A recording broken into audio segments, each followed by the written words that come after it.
Dr. Kornbluth, Yes. at MIT, does calling for the genocide of Jews violate MIT's code of conduct or rules regarding bullying and harassment? Yes or no? If targeted at individuals, not making public statements. Yes or no? Calling for the genocide of Jews does not constitute bullying and harassment? I have not heard calling for the genocide for Jews on our campus. But you've heard chants for intifada. I've heard chants, which can be anti-Semitic depending on the context, when calling for the elimination of the Jewish people. So those would not be according to the MIT's code of conduct or rules? That would be investigated as harassment if pervasive and severe. Ms. McGill, at Penn, does calling for the genocide of Jews violate Penn's rules or code of conduct? Yes or no? If the speech turns into conduct, it can be harassment, yes. I am asking specifically calling for the genocide of Jews. Does that constitute bullying or harassment? If it is directed and severe or pervasive, it is harassment. So the answer is yes. It is a context-dependent decision, Congresswoman. It's a context-dependent decision. That's your testimony today. Calling for the genocide of Jews is depending upon the context. That's not bullying or harassment. This is the easiest question to answer yes, Ms. McGill.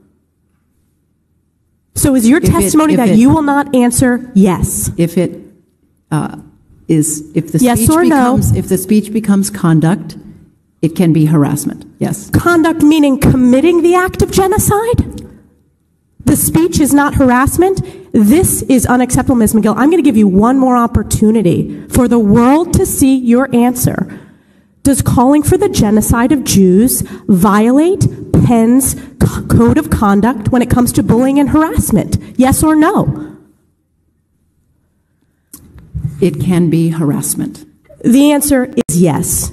And Dr. Gay, at Harvard, does calling for the genocide of Jews violate Harvard's rules of bullying and harassment? Yes or no? It can be, depending on the context. What's the context? Targeted as an individual, targeted at an individual. It's targeted at Jewish students, Jewish individuals. Do you understand your testimony is dehumanizing them? Do you understand that dehumanization is part of anti-Semitism? I will ask you one more time. Does calling for the genocide of Jews violate Harvard's rules of bullying and harassment? Yes or no? Anti-Semitic rhetoric. And is it anti-Semitic rhetoric?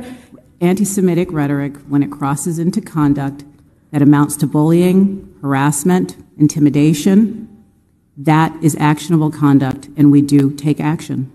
So the answer is yes, that calling for the genocide of Jews violates Harvard Code of Conduct, correct?